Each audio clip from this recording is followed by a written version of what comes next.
Hi everyone, I am Mrs. Argie. For those of you that don't know me, I teach kindergarten down in room 302. I'll be reading chapter 2 of the book called Life According to Og the Frog. I hope you enjoy. My Learning Curve, chapter 2. The sun drops in the orangey pink sky and the crickets begin their song. Every swamp critter joins in a farewell song to the sun. Soon the owls and the bats will be on the prowl, so I hunker down in the tall, wet grass and wait. Suddenly, room 26 is as bright as daylight. I leap up just in time to see a tall man with what looks like a piece of moss above his lip pull something on wheels into the room. Oh boy, I must have been daydreaming because this place isn't anything like the swamp. No owls, no bats, no grass, no sunset, just a tank on a classroom table in Longfellow's school. But I know this man because he also came into room 27 every school night. Be of good cheer, 'cause Aldo's here, he says. Hello again. I greet him out of habit. I think all I hear is boring. Hey, I know you, he says. The frog from down the hall. What are you doing in here? Of course, the furry fellow chimes in. Squeak, squeak, squeak. And Aldo answers him. He even knows Humphreys' name. Does he speak hamster? I realize the name sounds something like the bullfrogs would say. Rum, rum, Rumfrey. Aldo pushes a round red thing into Humphrey's cage. Have a tomato, pal, he says. Humphrey gulps it in one bite and his cheeks puff out. Whoa, I didn't expect that. Aldo says he's sorry he didn't bring me something, then sits down to eat his dinner. He talks while he waits, and Humphrey squeaks and squeaks some more. I can tell he likes Aldo, and Aldo has big news. He just got married. The furry fellow squeaks back at him and does a triple somersault. He sure is excitable. It's amazing to watch the man clean the room, sweeping, dusting, polishing. He's as graceful as a dragonfly and as busy as a bee. Before long, Aldo's gone and the room is dark again. I wait and listen. The furry guy is very quiet. At last, it's peaceful in room 26 until... Scritch, scritch, scritch. The scratching sounds are very loud. I hop to the side of my tank that faces Humphrey's cage. What in the swamp is he doing? I stare at him for a few seconds and then I get in. He's writing in a teeny tiny notebook with a teeny tiny pencil. Scribble, scribble, scritch, scritch, scritch. This little ball of fur can write. Where did he get this notebook and pencil? How did he learn to do that? For a hop, skip, and a jump, I am a little jealous, of course. My webbed toes wouldn't hold a pencil very well, and a notebook wouldn't last long in my tank. Maybe he's just showing off. But at least he isn't as noisy as George. He doesn't call me bad names, as far as I can tell. I decide to go for a nice soak in my bowl and let the water soften the scribbling sounds. Ah, it works. But I wonder what Humphrey is writing. Is he writing about me? If so, what does he think about me? After a while, the soft swooshing of the water washes all those thoughts away and I can float, doze, be. I soak for a bit and then I leap up to my rock. The ticking of the clock seems much louder than before. In fact, it's almost as loud as nighttime in the swamp. At dusk, the bullfrog chorus begins. Yep, I remember it well. Rum, rum. We are the guardians, defenders of the swamp. Rum, rum, rum, rum. We love to live in the weeds. Rum, rum. We are the hero frogs, protectors of the swamp. Rum, rum, rum, rum. We love to sing of our deeds. If you ask me, it's not much of a song. Defenders of the swamp. If Chopper, the big old snapping turtle, so much as hisses at me, the bullfrogs hop away from their bellowed weeds and disappear. I've seen it happen. I run away too because none of us are a match for Chopper, but at least I don't pretend to be something I'm not. The next morning, Miss Brisbane calls out to her students' names in turn. Each one replies, Here. This is so helpful. I know all the names now. AJ's one of the ones with a wide smile and a very loud voice, but he's much nicer than a bullfrog. And Saya is the girl who doesn't like to talk much. She is sweet as a honeysuckle. Art has something in common with me. He likes to stare out the window and daydream.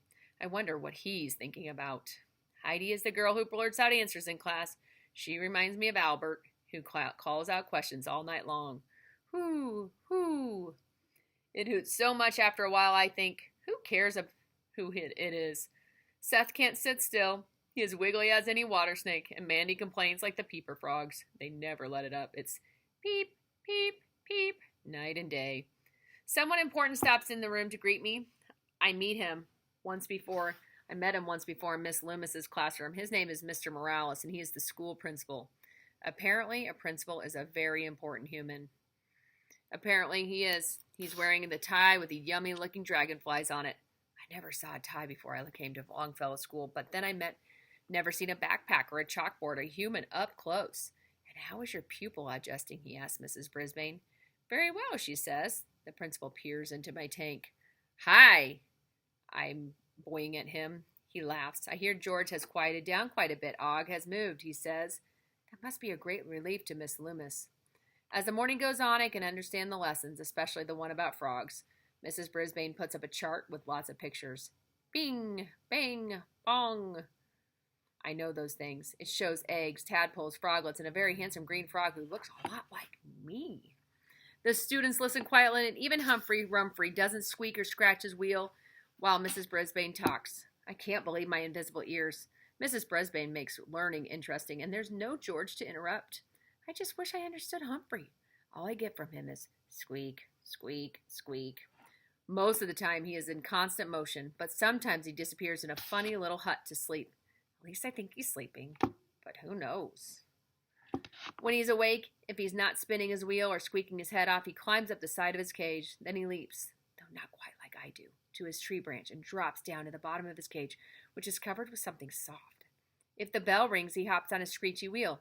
If a student asks a question, he goes squeak, squeak, squeak. If Miss Brisbane writes on the board, Humphrey climbs up to the top of the cage and hangs by one paw. If I could talk with him, I'd tell him to take time to stop and smell the water lilies. Float, doze, be. When Mrs. Brisbane talks about frog facts, her students are amazingly interested. I'm not sure that Humphrey is even paying attention until Heidi asks a question and he scrambles to the front of the cage to listen. Where did Og come from? Heidi asks. From an egg, Mrs. Brisbane answers. That sounds right, although I don't remember that part. Heidi shakes her head. No, she says, I mean, how did he get into Miss Loomis's class? Ah, I see, Miss Brisbane replies. That's a good question. I'll ask her. She goes on to talk about how I like to eat crickets. Mrs. Brisbane makes a face as she tosses one into my tank, and I grab it with my tongue. The big Tads are very impressed. I am hoping for another cricket when the girl called Mandy reaches into my tank and picks me up. Without even asking. It's a surprise, but not a pleasant one. Then she loudly complains about me when I pee on her. I don't mean to. It's just that we frogs try to protect ourselves when a stranger grabs us, and it works. Mandy dropped me right away. She complains about other things, too. Early in the day, I heard her complain about a girl named Tabitha. Mandy explained that she tried to get her to play with her, but Tabitha wasn't friendly. Maybe she's shy, Saya said. I was shy when I came here first because I come from a different country, and I was embarrassed that I didn't speak English very well. You were shy, Mandy agreed, but you were always friendly. Soon Miss Brisbane stops talking about frogs and starts talking about numbers and subtraction, but I don't understand a lot of what she says. Here's what I know about numbers. I have one head. I have no tail. I have 4 webbed toes on my 2 front feet and 5 webbed toes on my 2 back feet, which makes me very strong and able to leap really high. The most flies I ever ate in one sitting, 11. And there are hundreds of singing bullfrogs back in the swamp, way too many to count. What else do I need to know? While the teacher draws numbers on the board, I slide into the water bowl. Time to float, doze, be. A little while later, Mrs. Brisbane catches my attention again when she reads something and talks about rhyming words. Poems are new to me, but they turn out to be a lot like songs I like to sing without the music. Rhyming words is easy peasy. Hey, that rhymes too. A few days later, the big Tads groan when she tells me they have to write a poem too. They start to work, and there are more groans because some of them are writing about Humphrey, and they can't think of anything to rhyme with his name. There's nothing that rhymes with hamster either. I'm lucky that Og rhymes with frog and log and bog and hog, all kinds of wonderful words, and I'm starting to understand them all. At the end of the day, I nod off until I wake up in an awful sound. Screech, screech, screech. It's Humphrey, spinning the wheel. The students are gone and we're all alone. Suddenly, he leaps off his wheel and flings open his door to his cage. Before I know it, he presses his hairy face right up against my tank. Get a load of those wacky, wiggly whiskers. Squeak, squeak, squeak, squeak, squeak, squeak, squeak. He looks right at me and squeaks his tiny lungs out. I know he's trying to tell me something, but although I picked up a little bit of human talk, I have no idea what he's saying. Whatever I say, I know he won't understand me, and I don't want to jump and scare him again. So I just smile. He just keeps squeaking for a while, but we are getting nowhere. I'm as frustrated as a nearsighted dragonfly trying to land on a twig on a windy day. I guess Humphrey is frustrated too.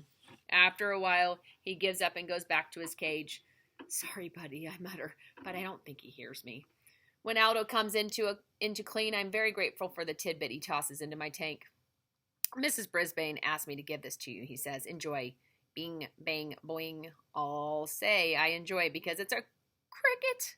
It tastes frogalicious, and I am very happy. It isn't difficult to make me happy, really.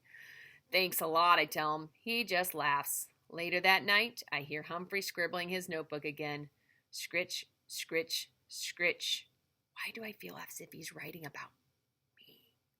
After a while, he's quiet. There's a nice light shining through the window, kind of like the moon perched on a post. I feel content, and before long, I'm fast asleep. That is the end of chapter 2. Hope you enjoyed.